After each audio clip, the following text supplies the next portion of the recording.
ಸ್ನೇಹಿತರೆ ನಮಸ್ಕಾರ, welcome back to my channel. ಸ್ನೇಹಿತರೆ, ನಾವೆಲ್ಲರೂ ಕೂಡ ಪ್ರತಿಯೊಬ್ಬರು ಇತ್ತೀಚಿನ ದಿನಗಳಲ್ಲಿ ಪ್ರತಿಯೊಬ್ಬರು ಕೂಡ ಕುಕ್ಕರ್ನ ಬಳಸ್ತಾ ಇರ್ತೀವಿ. ಅಂದ್ರೆ ನಾವು ಅಡುಗೆ ಮಾಡೋದಕ್ಕೆ ಪ್ರತಿಯೊಬ್ಬರು ಕೂಡ ಕುಕ್ಕರ್ಗಳನ್ನ ಬಳಸ್ತಾ ಇರ್ತೀವಿ. ಆದ್ರೆ ಕುಕ್ಕರ್ಗಳು ಕೂಡ ಬ್ಲಾಸ್ಟ್ ಆಗುತ್ತೆ. ಅದರಿಂದ ತುಂಬಾ ಮನೆಗಳಲ್ಲಿ ಹಾನಿಗಳಾಗಿದೆ, ಕೆಲವೊಬ್ಬರಿಗೆ ಜೀವವನ್ನೇ ಕಳ್ಕೊಂಡಿದ್ದಾರೆ. ಸೊ ಕುಕ್ಕರ್ಗಳಿಂದ ಆಗುವ ಅನಾಹುತಗಳೇನು, ಅದನ್ನ ಯಾವ ತರ ಅವಾಯ್ಡ್ ಮಾಡ್ಕೋಬಹುದು, ಕುಕ್ಕರ್ ಬಳಸುವ ವಿಧಾನಗಳು ಹೇಗೆ ಅನ್ನೋದ್ರ ಬಗ್ಗೆ ಒಂದಿಷ್ಟು ಟಿಪ್ಸ್ ನಾನು ಈ ವಿಡಿಯೋದಲ್ಲಿ ಕೊಡ್ತೀನಿ. ದಯವಿಟ್ಟು ವಿಡಿಯೋನ ಕೊನೆ ತನಕ ನೋಡಿ. ಸ್ನೇಹಿತರೆ, ಕುಕ್ಕರ್ಗಳನ್ನ ನಾವು ಬಳಸ್ತಾ ಇರ್ತೀವಿ. ಆದ್ರೆ ನಾವು ಕುಕ್ಕರ್ನ ತಗೋಬೇಕು ಅಂತಂದಾಗ ಅದರಲ್ಲಿ ISI ಬ್ರ್ಯಾಂಡ್ ಇರುತ್ತೆ. ಇತ್ತೀಚಿನ ದಿನಗಳಲ್ಲಿ ಲೋಕಲ್ ಕುಕ್ಕರ್ಗಳು ಕೂಡ ISI ಬ್ರ್ಯಾಂಡ್ಗಳು ಕೆಲವೊಂದ್ ಕಡೆ ಬಂದೇ ಬರುತ್ತೆ. ಆದ್ರೆ ನಾನು ಒಂದು ಮಾತನ್ನ ಹೇಳ್ತೇನೆ ನಿಮ್ಗೆ, ಎಷ್ಟೆಷ್ಟೋ ಖರ್ಚು ಮಾಡ್ಬಿಡ್ತೀವಿ. ಆದ್ರೆ ನಾವು ತಗೊಳ್ಳುವ ಪ್ರತಿದಿನ ಬಳಸುವ ಮತ್ತು ಅದರಿಂದ ಅಪಾಯ ಇದೆ ಅಂತಂದಾಗ ನಾವು ಒಳ್ಳೆಯ ಪದಾರ್ಥಗಳನ್ನ, ಅಂದರೆ ಕ್ವಾಲಿಟಿ ಇರುವಂತಹ, ಹೆಸರು ಇರುವಂತಹ, ISI ಬ್ರ್ಯಾಂಡ್ ಇರುವಂತಹ ಪದಾರ್ಥಗಳನ್ನೇ ತಗೊಂಡ್ರೆ, ಆ ವಸ್ತುಗಳನ್ನು ತಗೊಂಡ್ರೇನೆ ತುಂಬಾ ಒಳ್ಳೆಯದು. ಸೊ ನಾವು ತಗೋಬೇಕಂದ್ರೆ ನಾನು ಯಾವುದರ ಬ್ರ್ಯಾಂಡ್ ಹೆಸರನ್ನು ಹೇಳೋದಿಲ್ಲ, ಆದ್ರೆ ತುಂಬಾ ಚೆನ್ನಾಗಿರೋ ಬ್ರ್ಯಾಂಡ್ಗಳನ್ನೇ ತಗೊಳ್ಳಿ ಯಾರೇ ಕುಕ್ಕರ್ಗಳನ್ನ ಯೂಸ್ ಮಾಡಬೇಕು ಅಂದ್ರೆ. ಯಾಕೆ ಅಂತಂದ್ರೆ, ಒಂದ್ ಸತಿ ನೀವು ಅಮೌಂಟ್ನ ಹಾಕಿದ್ರೆ ಅದು ಸುಮಾರು ವರ್ಷಗಳ ಕಾಲ ಬರುತ್ತೆ. ಹಾಗಿದ್ದಾಗ ನಾವು ಒಳ್ಳೆಯ ಪದಾರ್ಥ, ಒಳ್ಳೆಯ ವಸ್ತುವನ್ನ ಅಥವಾ ಒಳ್ಳೆಯ ಕುಕ್ಕರ್ಗಳನ್ನ ತೆಗೆದುಕೊಳ್ಳಿ.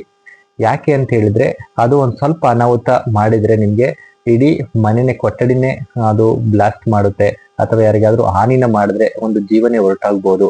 ಸೊ ಆ ಉದ್ದೇಶದಿಂದ ನಾವು ಬಳಸ್ತಕ್ಕಂಥ ಕುಕ್ಕರ್ಗಳು ತುಂಬಾನೇ ಒಳ್ಳೆಯ ಕ್ವಾಲಿಟಿ ಇರೋದನ್ನೇ ದಯವಿಟ್ಟು ತೆಗೆದುಕೊಂಡು ಬನ್ನಿ. ಅದ್ರ ಜೊತೆಗೆ ಸ್ನೇಹಿತರೆ, ಕುಕ್ಕರ್ನ ನಾವು ಬಳಸುವ ವಿಧಾನಗಳು, ನಾವು ಅದಕ್ಕೆ ಆಗ್ತಕ್ಕಂಥ ಆಹಾರ ಪದಾರ್ಥಗಳನ್ನ ಯಾವ ಮಟ್ಟಕ್ಕೆ ಹಾಕ್ಬೇಕು ಅನ್ನೋದ್ರ ಬಗ್ಗೆ ನಿಮ್ಗೆ ಹೇಳ್ತೇನೆ. ಸೊ ನೀವು ಮೊದಲನೇದಾಗಿ ಕುಕ್ಕರ್ನ ಒಳ್ಳೆ ಬ್ರ್ಯಾಂಡ್ ಇರತಕ್ಕಂಥದ್ದು, ಚೆನ್ನಾಗಿರ್ತಕ್ಕಂತಹ ISI ಬ್ರ್ಯಾಂಡ್ ಇರ್ತಕ್ಕಂಥದನ್ನ ಕುಕ್ಕರ್ಗಳನ್ನ ಪರ್ಚೇಸ್ ಮಾಡ್ಕೊಳ್ಳಿ. ನೀವು ಕುಕ್ಕರ್ ತಗೋಬೇಕಾದ್ರೂ ಅಷ್ಟೇ, ಒಂದ್ಸತಿ ಕುಕ್ಕರ್ನ ನೀವು ಅದೇ ಅಂಗಡಿಲಿ ಅಥವಾ ಅದೇ ಶಾಪಲ್ಲಿ, ಅದೇ ಶೋರೂಮ್ ಅಲ್ಲಿ ನೀವು ಓಪನ್ ಮಾಡಿ ನೋಡಿ, ಎಲ್ಲಾದ್ರೂ ಕೂಡ ಕ್ರ್ಯಾಕ್ ಗಳಿದೆಯಾ ಅಂತ ನೋಡಿ. ಎಲ್ಲಾದ್ರೂ ಅದು ಕ್ರ್ಯಾಕ್ ಬಿಟ್ಟಿತ್ತಂದ್ರೂ ಕೂಡ ದಯವಿಟ್ಟು ತಗೊಂಡ್ ಬರಬೇಡಿ. ಅದು ತುಂಬಾ ರೇರ್ ಕೇಸು. ಯಾಕಂದ್ರೆ ಒಳ್ಳೆ ಬ್ರ್ಯಾಂಡ್ ಇರೋ ಕುಕ್ಕರ್ಗಳನ್ನ ಅವರು ಕ್ವಾಲಿಟಿ ಟೆಸ್ಟ್ ಮಾಡಿ ಕಳಿಸ್ತಾರೆ. ಸುಮಾರು 3 ಕ್ವಾಲಿಟಿ ಟೆಸ್ಟ್ ಆಗಿ ಬರುತ್ತೆ, 3 ರಿಂದ 5 ಕ್ವಾಲಿಟಿ ಟೆಸ್ಟ್ಗಳಿರುತ್ತೆ ಅಲ್ಲಿ. ಅದೆಲ್ಲ ಟೆಸ್ಟ್ ಪಾಸ್ ಆಗೇನೆ ಬರುತ್ತೆ. ಆದ್ರೂ ಒಂದ್ಸತಿ ಚೆಕ್ ಮಾಡ್ಕೊಳ್ಳೋದು ಒಳ್ಳೆಯದು. ಸೊ ನೀವು ಕುಕ್ಕರ್ ತಂದ ನಂತರ ಅದಕ್ಕೆ ಬಳಸ್ತಕ್ಕಂಥ ರಬ್ಬರ್ಗಳಿದೆಯಲ್ಲ, ಸೊ ರಬ್ಬರ್ಗಳನ್ನ ಕೂಡ ತುಂಬಾ ದಿನ ಬಳಸ್ತಾ ಇದ್ರೆ ಅಂತಂದ್ರೆ ದಯವಿಟ್ಟು ರಬ್ಬರ್ಗಳನ್ನ ಚೇಂಜ್ ಮಾಡಿ. ಸೊ ಅದು ಕೂಡ ಇದೀಗ ಕುಕ್ಕರ್ ಬ್ಲಾಸ್ಟ್ ಆಗೋದಕ್ಕೆ ಕಾರಣ ಆಗ್ಬೋದು. ಹಾಗೇನೆ ಸ್ನೇಹಿತರೆ, ಕುಕ್ಕರ್ಗಳಿಗೆ ನೀವು 5 ಲೀಟರ್ ಕುಕ್ಕರ್ ತಗೊಬರ್ತೀರಾ ಅಂದ್ರೆ ಅದರ ಕೆಪಾಸಿಟಿ ಟೋಟಲ್ ಆಗಿ 5 ಲೀಟರ್ ಅಷ್ಟೇ. ಆ 5 ಲೀಟರ್ಗಿಂತ ಹೆಚ್ಚಾಗಿ ಹಾಕಿದಾಗ, ಓವರ್ಲೋಡ್ ಆದಾಗ ಏನಾಗುತ್ತೆ, ಅದು ಬ್ಲಾಸ್ಟ್ ಆಗೋ ಚಾನ್ಸಸ್ ತುಂಬಾನೇ ಇರುತ್ತೆ. ನೆಕ್ಸ್ಟ್ ಒನ್ ಏನಂತಂದ್ರೆ, ನೀವು ಯಾವುದೇ ಕುಕ್ಕರ್ಗಳನ್ನ ಬಳಸ್ಬೇಕಾದ್ರೆ ಸ್ಟವ್ನ ಒಂದು ಮೀಡಿಯಂ ಲೆವೆಲ್ಲೇನೆ ಅದಕ್ಕೆ ಅದು ಉರಿ ಬರುವ ಹಾಗೆ ಮಾಡ್ಬೇಕು. ನೀವು ತುಂಬಾ ಜಾಸ್ತಿ ಕೊಟ್ಟು ಅರ್ಜೆಂಟ್ ಆಗ್ಬೇಕು ಅಂತ ಹೇಳಿ ಮಾಡಿದ್ರು ಕೂಡ ತುಂಬಾ ಒತ್ತಡ ಒಂದೇ ಸರಿ ಪ್ಲಗರ್ ಬಿದ್ದಾಗ ಕುಕ್ಕರ್ಗಳು ಬ್ಲಾಸ್ಟ್ ಆಗುವ ಸಾಧ್ಯತೆಗಳು ತುಂಬಾನೇ ಇರುತ್ತೆ. ಅದನ್ನ ಬಿಟ್ರೆ ವಿಷಲ್ಗಳು, ಸೊ ವಿಷಲ್ಗಳನ್ನು ಕೂಡ ನೀವು ಒಂದ್ಸರಿ ಚೆಕ್ ಮಾಡ್ಕೋಬೇಕಾಗತ್ತೆ. ವಿಷಲ್ ಹೊಡಿತಾ ಇರುತ್ತಲ್ಲ, ಅವಾಗ ಅಲ್ಲಿಗೆ ಆಹಾರ ಪದಾರ್ಥಗಳು ಸೇರ್ಕೋಬಹುದು. ಅದನ್ನ ನೀವು ಯಾವಾಗ ಕುಕ್ಕರ್ನ ಕ್ಲೀನ್ ಮಾಡ್ತಾ ಇರ್ತೀರೋ ಅವಾಗ ವಿಷಲ್ನು ಕೂಡ ಒಂದ್ಸತಿ ಕ್ಲೀನ್ ಮಾಡ್ಕೊಳ್ಳೋದು ತುಂಬಾನೇ ಒಳ್ಳೆಯದು.